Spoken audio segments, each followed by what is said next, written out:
হরি বল নিতাই গৌর হরি হরি বল। প্রেমদাতা নিতাই বলে গৌর হরি হরি বল হরি বল হরি বল। জয় জয় রাধেশ্যাম, জয় জয় রাধেশ্যাম, জয় জয় রাধেশ্যাম।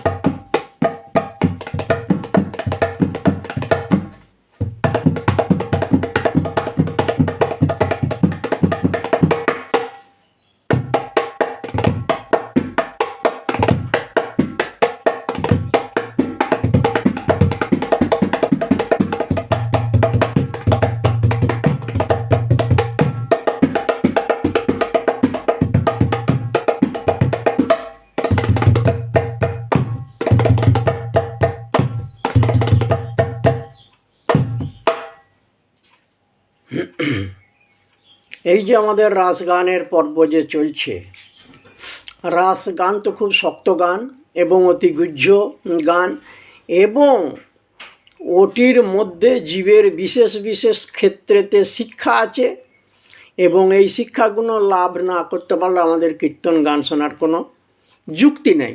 শুধু বাইরের কথা দিয়ে কীর্তন গান নয়, কীর্তনটা হচ্ছে কি না, বাইরের কথা দিয়ে মানুষকে জীবের জ্ঞান প্রদান করা, এবং জীবেরও কর্তব্য হচ্ছে সেই কীর্তনের গান থেকে কিছু শিক্ষাকে গ্রহণ করা।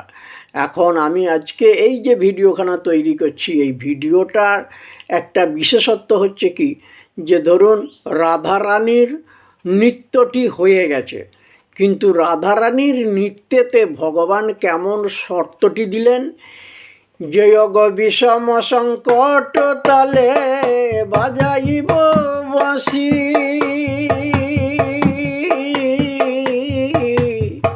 বিষম সংকট তালে বাজাইব বাঁশি, ধনু অঙ্কের মাঝে আগেবার নাচত প্রেয়সী, ধনু অঙ্কের মাঝে আগেবার নাচত প্রেয়সী, চাঁদে বদনে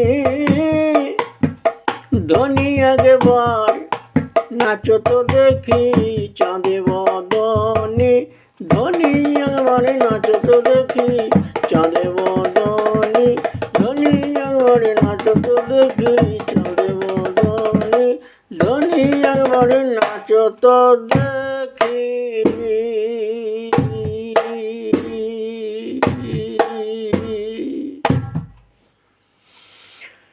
এখন এই কথাটি বলার বিশেষত্বটা কি, এখান থেকে জীব কি শিক্ষা পাচ্ছেন এখন শুনুন।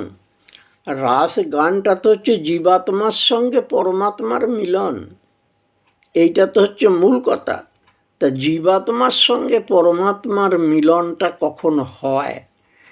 জীবাত্মার সঙ্গে পরমাত্মার মিলন হচ্ছে যখন আমাদের মৃত্যুকালীন অবস্থা আসছে, সেই সময়তে তো জীবাত্মার সঙ্গে পরমাত্মার মিলন হবে।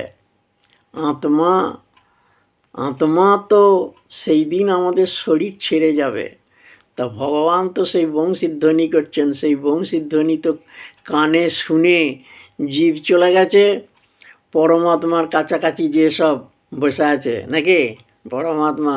আর নৃত্যগুলি হচ্ছে, এই নৃত্যগুলো কি, নৃত্যগুলো তো স্বাভাবিক নৃত্য নয়, এগুলো তো হচ্ছে কি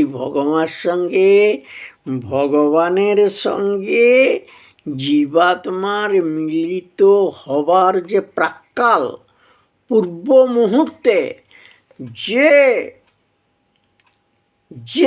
এই যে ধরুন ভগবানের সঙ্গে জীবাত্মার সঙ্গে পরমাত্মার যে বারবার মিলিত হওয়ার যে আবেগপূর্ণ যে মনোভাব, যে ইচ্ছাটা যে অবস্থাতে আসছে, তার মানে কি, মানুষ মরুমরু হয়ে যাচ্ছে আবার যে বেঁচে যাচ্ছে, মানুষ মরুমরু হয়ে যাচ্ছে, হ্যাঁ এক্ষুনি মারা যাবে, যে আবার ধরুন সে একটু সুস্থ হয়ে উঠলো, সে আবার এখন একটু ডাঁটো হয়ে গেল, হয়তো দুদিন আবার সে ভালোই রইল, আবার তারপরেতে আবার মৃত্যু তখন আবার আসন্ন এসে যাচ্ছে। এইবারে বারবারে মৃত্যু তো ঝপ করেই এসে যায় না। হ্যাঁ, কোনো কোনো মানুষের মৃত্যু ঝপ করেই এসে যায়, কিন্তু বেশিরভাগ ক্ষেত্রেতে ওই রকম দ্বারা আস্তে আস্তে মৃত্যু আসছে আবার চলে যাচ্ছে, আস্তে আস্তে চলে যাচ্ছে। তা বিষম সংকট তাহলে ভগবান বলছেন ওইটি হচ্ছে বিষম সংকট মানুষের অবস্থা। সেই সময়তে আমি বাঁশি বাজাবো, সেই সময়তে বাঁশি বাজাবো, সেই সময়তে ওই ধনু অঙ্কের মাঝে একবার নাচো তো পেয়সী। আমার এই গণ্ডির সীমানা সেই সময়তে যে আমি বেঁধে দিচ্ছি, সেই গণ্ডির মাঝে তুমি কতখানি নটবর হয়েছো, তুমি কতখানি সুদক্ষ নাচিয়ে হয়েছো, আমার সঙ্গে তুমি নৃত্য করতে পারো, সেটাই আমি দেখব। কতখানি ভগবানের সেই মৃত্যুর সঙ্গে তুমি যুঝতে পারো, যুদ্ধ করতে পারো, সেটাই হচ্ছে বিষম সংকট তালে বাজাইব বাঁশি, বিষম সংকট তালে বাজাইব বাঁশি, ধনু অঙ্কের মাঝে একবার নাচো তো পেয়সী, ধনু অঙ্কের মাঝে একবার নাচো তো পেয়সী। চাঁদে বদনি নাচিতে হবে, চাঁদে বদনি নাচিতে হবে, যেমন বলবো তেমন করে ভালো ভালো করে নাচতে হবে। তা তা তৈয়া তৈয়া তিনি কেটে নাগে দিনে যা টাকা তৈ, তা তা তৈয়া তৈ তিনি কেটে নাগে দিনে যা টাকা তৈ, তা তা তৈয়া তৈয়া তিনি কেটে নাগে দিনে যা টাকা থই। হরি বল হরি বল হরি বল। এটাই হচ্ছে জীবের শিক্ষা।